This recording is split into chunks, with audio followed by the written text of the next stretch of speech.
In 1991, the German railway, Deutsche Bahn, launched the new Intercity Express, or ICE, and with it, a new image. The ICE was the latest in railway innovation. Aimed at Germany's most discerning travelers, it offered them a chance to sit back and enjoy. The new trains had reclining armchair-style seats, some with personal videos. The interior was soundproofed for the comfort of the passengers. There were picture windows to admire the German countryside, and information displays which boasted of the train's performance. They posed as the ultimate in indulgence and cutting-edge technology. At their launch, they made a great impression on German travelers like Petra Sebastian. Since then, she's vowed never to travel by train again. Schnell wie möglich nach Hamburg zu kommen. I chose the ICE in order to get to Hamburg as quickly as possible, and also for the sheer thrill of travelling at nearly 190 miles per hour. I was really happy because I love travelling by train. Once, when I was in Munich, I was standing on a bridge and saw one coming in, and I thought, wow, the ICE. Behind the scenes, things weren't going to plan with the train's launch. Despite heavy promotion by Deutsche Bahn, there were problems with the new restaurant cars, which were being badly affected by the train's high speeds.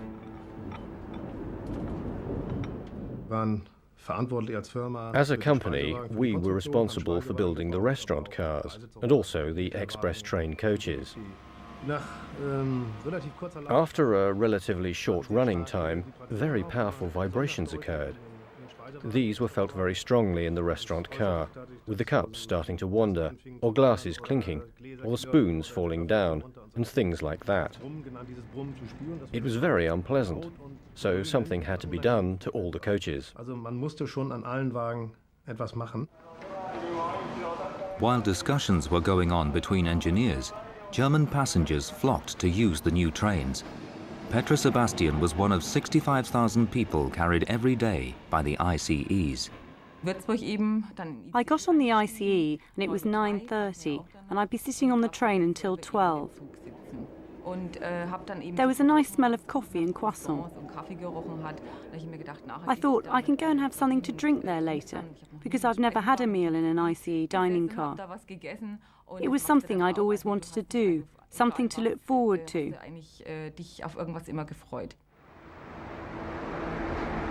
Meanwhile, Deutsche Bahn was still trying to find a solution to the problem of the vibrations. They could either rebuild the track, which would be a major expense and disrupt the service, or use a different type of wheel. They decided to change the wheels. The design they chose had a cushioning layer of rubber between two layers of steel. The wheels are known as duo block. The original wheels had been going out of shape due to the stresses of wear at high speeds, and that stopped them running smoothly. The rubber cushioning on these new wheels absorbed the movements of the train, so the metal wheel was no longer under such stress. It was hoped that this would stop the vibrations. The duo-block wheels certainly seemed to make the restaurant cars more comfortable, and coffee cups and a la carte meals sat steadily on the tables.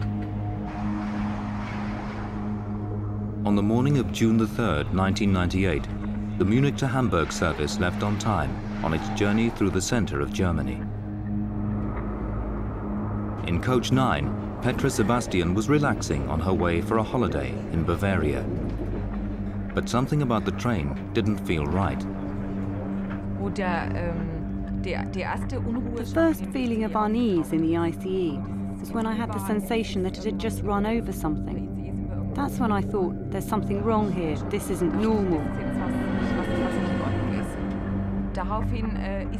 Then there was a strange movement as the train swayed left and then right. I probably held tight because of the sudden pull, and I remember thinking, we can't be derailing, that's impossible. By now, the train was traveling at 124 miles an hour, and Petra was right. It was leaving the tracks.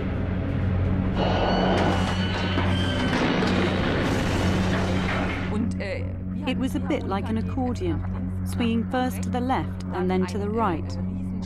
Then there was this huge bang further ahead, followed by this sudden pulling, as if a gigantic vacuum was trying to suck me in.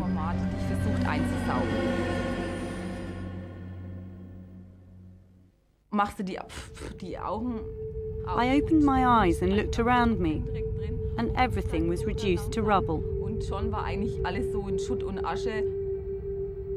The train had been almost completely destroyed. When the emergency services arrived, they counted 101 dead and 88 injured.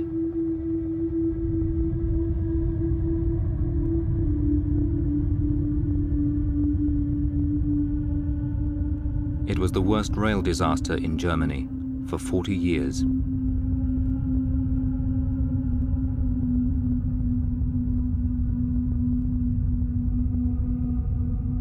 Petra's carriage was torn apart.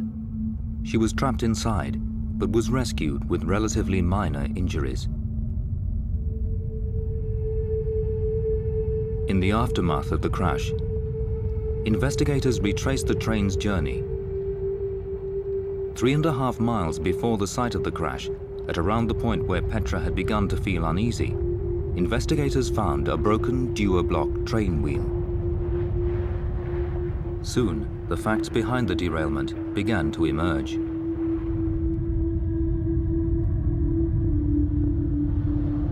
The steel tire of a wheel on the front car of the train had cracked and split, so that it was hanging off the wheel.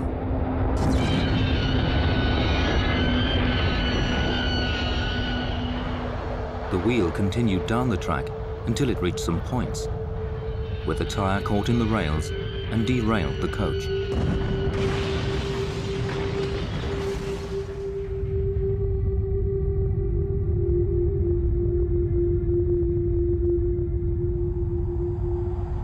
Coaches further down the train had been pulled out of line, and as they approached the road bridge, they hit the bridge support. Then the whole bridge collapsed on top of the restaurant car, crushing it to a height of 6 inches. The rest of the train rammed into the wreckage.